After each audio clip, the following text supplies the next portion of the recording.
नमस्ते दोस्तों। जरा सोचिए, क्या हम सच में गहराई से सोचते हैं या बस दूसरों के दिए हुए पके पकाए जवाबों से काम चला लेते हैं? आज की इस गहरी और बेहद दिलचस्प चर्चा में हम इसी मानसिक आलस्य की परतें उधेड़ने वाले हैं।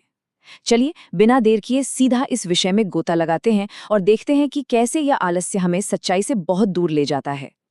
बात शुरू करते हैं बोधि धर्म की एक बहुत ही अजीबोगरीब घटना से। वो भारत से चीन गए और वहां लगातार 9 साल तक, जी हाँ, पूरे 9 साल तक एक खाली दीवार की तरफ मुंह करके बैठे रहे। मतलब अगर आप उनसे मिलने जाते तो आपको सिर्फ उनकी पीठ ही नजर आती। चीन के सम्राट वो भी उनसे मिलने पहुंचे और उनका ये बर्ताव देखकर एकदम सन्न रह गए। उन्होंने झल्लाकर पूछा, भई कैसी बदतमीजी है, मैं आपके पीछे खड़ा हूं और आप दीवार को घुरे जा रहे। इस पर बोधि धर्म ने जो जवाब दिया वो सच में झकझोर देने वाला था। उन्होंने बड़ी शांति से कहा, हजारों अनुभवों के बाद मैं इसी नतीजे पर पहुंचा हूं कि दीवार की तरफ मुंह करना ही बेहतर है, क्योंकि मुझे तो लोग भी बिल्कुल इन्हीं दीवारों की तरह ही लगते हैं जो सच में कभी कुछ सुनते ही नहीं। कितनी गहरी बात है ना। हम अक्सर सिर्फ शब्द सुनते हैं, लेकिन हमारे अंदर पहले से बैठी धारणाओं की मजबूत दीवारें हमें एक दूसरे को सच में समझने ही नहीं देती। अब यहाँ एक बहुत ही बड़ा पेंच है, मान लेने और समझने के बीच का फर्क। देखिए, किसी भी बात पर बस विश्वास कर लेने में बिल्कुल कोई मेहनत नहीं लगती, एकदम जीरो मेंटल एफर्ट। ये एक तरह का मानसिक आलस्य है।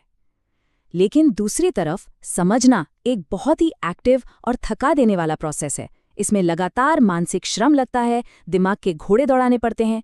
और सच कहूं तो क्योंकि समझने में इतनी मेहनत लगती है, इसीलिए दुनिया में आंख बंद करके बस मान लेना इतना ज्यादा पॉपुलर है। तो चलिए इस बात की थोड़ी और गहराई में चलते हैं। ये मानसिक आलस्य आखिर हमें ले कहाँ जाता है? ये असल में एक ऐसी दुनिया खड़ी कर देता है जिसे हर वक्त अंधे अनुयायियों, कठोर नियमों और पके पकाए ज्ञान बांटने वाले रेडीमेड गुरुओं की तलाश रहती है। हम दिमागी मेहनत से इतना कतराते हैं कि सोचने का ठेका ही दूसरों को दे देते हैं। और दोस्तों, बस यहीं से शुरू होता है सबसे बड़ा बौद्धिक और आध्यात्मिक शोषण। जब हम अपनी सोचने की ताकत किसी और को सौंप देते हैं तो एक तरह से हम अपनी आत्मा ही गिरवी रख देते हैं। इससे जरा एक बड़ी ही चालाक और दिलचस्प कहानी से समझते हैं। एक बार दुनिया में किसी इंसान को असली सत्य मिल गया। ये देखकर शैतान के शिष्य बुरी तरह घबरा गए और भागे भागे शैतान के पास पहुंचे। लेकिन शैतान बिल्कुल रिलैक्स था। उसने कहा, अरे घबराओ मत, बस जाओ और हर जगह ये हल्ला मचा दो कि एक महान सत्यगुरु पैदा हो गया है। शैतान को अच्छे से पता था कि जैसे ही अंधे फॉलोअर्स की एक भारी भीड़ उस व्यक्ति को घेर लेगी, वो मौलिक सत्य अपने आप दम तोड़ देगा, क्योंकि अनुयायियों की वो अंधी भीड़ हमेशा उस सत्य को ही नष्ट कर देती है। तो यहाँ कैच क्या है? कैच ये है कि जब अनुयायी किसी सत्य को पकड़ते हैं तो वे उसे एक वाद यानी डॉगमा में बदल देते हैं। डॉगमा असल में क्या है? ये बस पके पकाए जवाबों का एक बहुत ही कठोर सा ढांचा है जिसे हम लगातार बदलती हुई जिंदगी पर जबरदस्ती थोपने की कोशिश करते हैं। जिंदगी हर दिन हमसे एक नया सवाल पूछती है और हम क्या करते हैं? पुरानी किताब से वही रटा रटाया जवाब निकालकर चिपका देते हैं।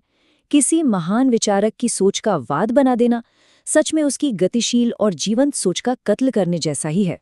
चलिए इस कंसेप्ट को जापान की एक बहुत ही मजेदार और खूबसूरत कहानी से जोड़ते हैं। वहां के एक गांव में 2 मंदिर थे और दोनों में पुरानी खानदानी दुश्मनी चलती थी। दोनों ही पुजारियों के पास छोटे मोटे काम करने के लिए एक एक छोटा लड़का था। पुजारियों की सख्त हिदायत थी, खबरदार जो दूसरे मंदिर के लड़के से बात भी की। लेकिन बच्चे तो आखिर बच्चे हैं ना, वे अक्सर रास्ते में एक दूसरे से छिप छिप कर मिल ही लिया करते थे। एक दिन की बात है, एक पुजारी ने उन्हें रास्ते में बात करते हुए रंगे हाथों पकड़ लिया। उसने गुस्से में अपने लड़के को डांटते हुए पूछा, तू उससे क्या बात कर रहा था? लड़के ने मासूमियत से कहा, मैंने तो बस इतना पूछा था कि तुम कहाँ जा रहे हो। इस पर उस दूसरे लड़के ने क्या जवाब दिया पता है? उसने कहा, जहां हवाएं ले जाएं। वाह, कितना सुंदर, गहरा और एकदम उसी पल में जिया गया जवाब था ये। पहला लड़का तो हक्का बक्का रह गया, उसे समझ ही नहीं आया कि इसके आगे क्या कहे। लेकिन पहले लड़के का जो गुरु था वो बुरी तरह चिढ़ गया। उसे लगा जैसे उसके मंदिर की नाक कट गई हो। उसने तुरंत अपने लड़के को एक रटा रटाया, एकदम पका पकाया काउंटर अटैक थमा दिया। उसने कहा, देख, कल जाकर उससे दोबारा यही सवाल पूछना, और जैसे ही वो डायलॉग मारे कि जहां हवाएं ले जाएं तो तुरंत पूछना, और अगर हवाएं रुक जाएं तो फिर कहाँ जाओगे? तब देखना वो पक्का हड़बड़ा जाएगा। लड़का एकदम कॉन्फिडेंट होकर अपना रेडीमेड जवाब रटकर अगले दिन रास्ते पर जा खड़ा हुआ। अब देखिए अगले दिन क्या गजब होता है। जैसे ही वो दूसरा लड़का वहां पहुंचा, पहले वाले ने तुरंत अपना सवाल दागा, मित्र आज कहाँ जा रहे हो? वो अपना रटा हुआ जवाब दागने के लिए एकदम उतावला हो रहा था। लेकिन इस बार दूसरे लड़के ने बड़ी ही शांति से कहा, बस बाजार तक जा रहा हूँ साग सब्जी लेने। अब सोचिए पहले लड़के की क्या हालत हुई होगी। वो पूरी तरह से ब्लैंक हो गया। उसका रात भर रटा हुआ वो तैयार जवाब अब एक झटके में पूरी तरह से बेकार हो चुका था। तो इस मजेदार किस्से से हमें क्या समझ आता है? सबसे अहम बात यह है कि हमारी जिंदगी कोई ठहरा हुआ तालाब नहीं है। ये एक बहती हुई नदी है। ये रोज बदलती है, रोज नए और एकदम फ्रेश सवाल लेकर हमारे सामने खड़ी हो जाती है। और हमारे वो पके पकाए रटे हुए जवाब हमेशा इसके सामने औंधे मुंह गिरते हैं। जैसे उस लड़के का रटा हुआ जवाब काम नहीं आया ना, बिल्कुल वैसे ही हजारों साल पुराने कठोर सिद्धांत आज की इस तेजी से बदलती जिंदगी के नए सवालों के सामने हमेशा फेल हो जाते हैं। अगर हम इतिहास के पन्ने पलटें तो साफ दिखता है कि कैसे लोग अतीत में ही फ्रीज हो जाते हैं, एकदम अटक जाते हैं। जो लोग आज से 2500 साल पहले महावीर पर अटके वो वहीं ठहर गए। जो 2000 साल पहले जीसस पर अटके वो उसी सदी में कैद होकर रह गए। लेकिन जिंदगी किसी के लिए नहीं रुकी, वो बहुत आगे निकल गई है। और जो लोग इन सदियों पुराने जमे हुए जवाबों को आज की 21वीं सदी की नई दुनिया पर जबरदस्ती थोपने की कोशिश करते हैं, वो असल में जिंदगी की रफ्तार से पूरी तरह कट चुके होते हैं। दुनिया के महान विचारकों और पायनियर्स के साथ हमेशा से ये एक बहुत बड़ी ट्रेजेडी रही है। सोचिए, सुकरात को जब जहर दिया जा रहा था तब उनके अपने शिष्य किस बात पर माथापच्ची कर रहे थे? वो सोच रहे थे कि इन्हें दफनाएंगे कैसे। वो उनके जीते जागते क्रांति ला देने वाले विचारों को छोड़कर सिर्फ उन्हें दफनाने की विधियों में उलझे थे। बिल्कुल ऐसा ही गांधी जी के साथ भी हुआ। उन्होंने जिंदगी भर कहा कि भाई मेरा कोई वाद नहीं है, मैं तो हर दिन नए प्रयोग करता हूं। लेकिन उनके जाने के बाद उनके ही लोगों ने उनके उन गतिशील प्रयोगों को एक बेहद कठोर गांधीवाद में बदल कर रख दिया। ये तो असल में उनके असली विचारों को दफनाने जैसा ही हुआ ना। सच कहूं तो हम इंसानों ने जिम्मेदारी से बचने की एक बहुत ही चालाक, एक मास्टर तरकीब खोज निकाली है। आप सोच रहे होंगे कि वो तरकीब क्या है? वो तरकीब है किसी भी महान इंसान को सीधा भगवान बना देना। ये समाज की सबसे बड़ी एस्केपिस्ट ट्रिक है।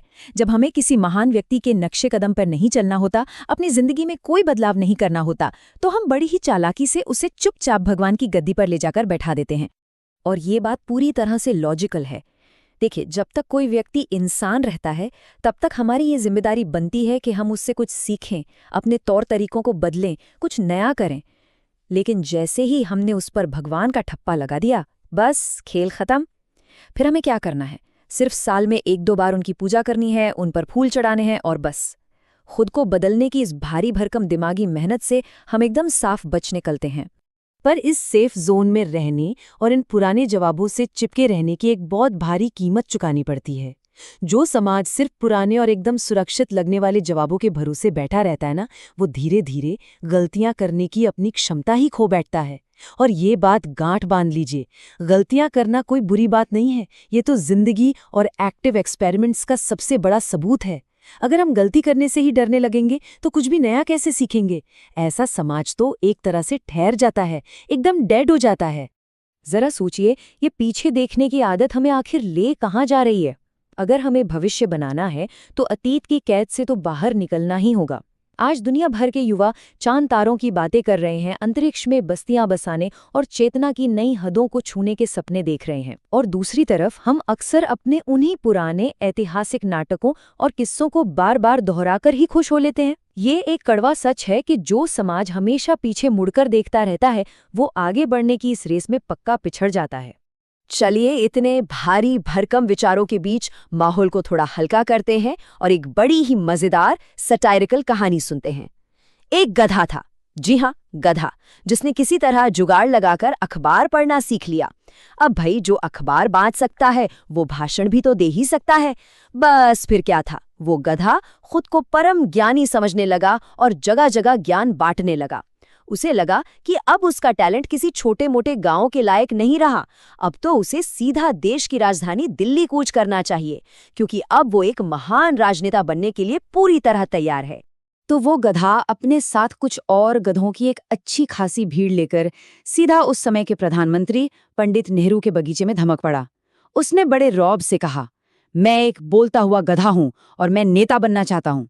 इस पर पंडित नेहरू ने मुस्कुराते हुए जो जवाब दिया वो एकदम सटीक था। उन्होंने कहा, भाई मैं तो रोज ही इतने सारे बोलते हुए गधों को देखता हूं। असल में गधे होने का तो सबसे बड़ा लक्षण ही यही है कि इंसान नेता बनना चाहता है।